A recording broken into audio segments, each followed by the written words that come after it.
নমস্কাৰ সকলো অসমবাসী ৰাইজলৈ আৰু আমাৰ যিসকল কেণ্ডিডেটে মানে এডিআৰই পৰীক্ষাৰ এক্সাম দিছিলে তো সেই এক্সাম আপোনালোকে OMR বেষ্টত এক্সামটো সম্পূৰ্ণ কৰিছিলে কিন্তু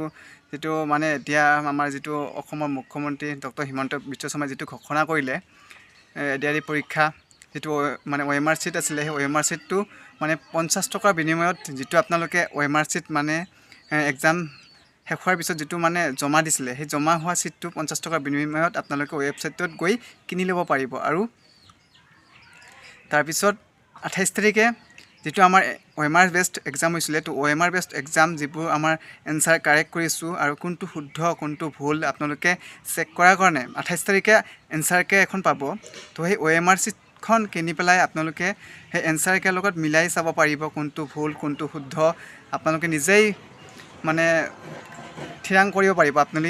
আপোনালোকে সেই চাকৰি পোৱাৰ কাৰণে কিমান সক্ষম আৰু কিমানখিনি আপোনালোকৰ মানে পৰীক্ষা ভাল হৈছে তো হিমানখিনি কথা আপোনালোকে নিজেই এটা অনুভৱ কৰিব পাৰিব যে ৰিজাল্ট নিদিয়ালৈকে আপোনালোকে সেই এনসাৰকে আৰু যেটো OMR বেষ্ট এক্সাম হৈছিল তো সেই OMR বেষ্ট এক্সাম আৰু যেটো আমাৰ OMR বেষ্টখন কিনি দিব 50 টকাত সেই 50 টকা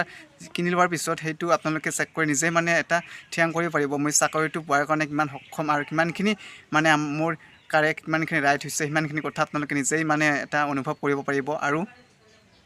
আৰু এটা কথা তো অসম চৰকাৰ আমাৰ ডক্টৰ হিমন্ত বিশ্ব শৰ্মা যেটো কথা কৈছিলে আমাৰ 50 টকাৰ বিনিময়ত তো 11 লাখ কেণ্ডিডেট আছে আমাৰ 11 লাখ কেণ্ডিডেট যদি 50 টকাকে মানে এনেকুৱা এখন লয় এখন OMR বেষ্ট মানে দিয়াৰ কাৰণে যদি 50 টকাকে লয় তো হেতুৱে মোৰ মতে দিয়ে মানে কোনো ঠিক কৰা নাই মানে আৰু আমাৰ এটা এক্সাম দিবলৈ গ'লে 2000 টকা 2000 পৰা 3000 টকা মানে খৰচ হয় কাৰণ দেখিছে মানে আমাৰ যেটো গোৱালপাৰা ডিস্ট্ৰিক্ট তো আমাৰ ইমান ডাঙৰ এটা ডিস্ট্ৰিক্ট গোৱালপাৰা ডিস্ট্ৰিক্ট তো আমাৰ এই গোৱালপাৰা ডিস্ট্ৰিক্টত সেন্টাৰ নাই তো আমি এক্সাম দিবলৈ গৈছো 100 পৰা 200 কিলোমিটাৰ আমি এক্সাম দিব লগা মানে যাব লগা হৈছে আৰু তাৰ বিনিময়ত মানে 2000 3000 টকা আমাৰ খৰচ হৈছে তো এতিয়া যদি আৰু OMR বেষ্টটো কিনাৰ বিনিময়ত দিয়াৰ বিনিময়ত যদি আমি 50 টকাকে আদায় দিব লগা হয় তো ইমান টকা আমি ক'ত পাম তো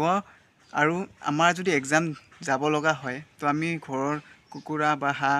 বিক্ৰী কৰি পেলাই আমি এক্সাম যাব লগা হয় কাৰণ আমাৰ দুখীয়া মানুহ আমাৰ মানে হিমান এটা টকা নাই তো এক্সাম দিবলৈ হলে আমাৰ বহুত কষ্টকে যাব লগা হয় আমাৰ বহুতো মানে ঘৰত যিবোৰ মানে বিচিব লগা বস্তু থাকে সেইবোৰ বিচি পেলাই আমি এক্সাম দিব লগা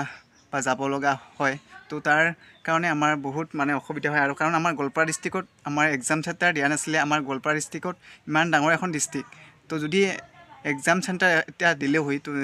তেতিয়াহ'লে বহুত ভাল হ'ল হয় কিন্তু এক্সাম সেন্টাৰ আমাৰ গোৱালপাৰা ডিস্ট্ৰিক্টত দিয়া নাই তো আমাৰ আহি থকা যিবোৰ আগন্তুক এক্সাম যিবোৰ আমাৰ ডিগ্ৰী লেভেলৰ যেটো আমাৰ থাৰ্ড গ্ৰেডৰ এক্সাম আছে আৰু অক্টোবৰত যেটো আমাৰ ফৰ্থ গ্ৰেডৰ এক্সাম আছে তো সেই এক্সামবোৰৰ যদি আমাৰ গোৱালপাৰা ডিস্ট্ৰিক্টত এখন সেন্টাৰ পাতিলে হয় তো আমি বহুতে আনন্দিত হ'ল হয় কাৰণ আমাৰ মানে ইমান দূৰলৈকে মানে 2000 3000 টকা আমি উপাৰ্জন কৰাটো এক্সাম দিবৰ কাৰণে বহুত অসুবিধা হৈ পৰে কাৰণ আমাৰ নিজৰ ডিস্ট্ৰিক্টত এখন সেন্টাৰ লাগে আৰু সেন্টাৰ এখন দিলে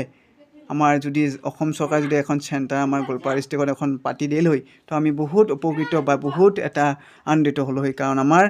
ইমান দূৰ যাব লগা আমাৰ সক্ষম নহয় আমি ইমান দূৰ যাবলৈ আমাৰ মানে ক্ষমতা নাই আৰু আজি ভিডিঅ'টো ইমানখিনি আছিল যদি আপোনালোকৰ ভিডিঅ'টো ভাল লাগে চেনেলটো সাবস্ক্ৰাইব কৰিব আৰু লগতে লাইক কৰিব কমেন্ট কৰিব শ্বেয়াৰ কৰিব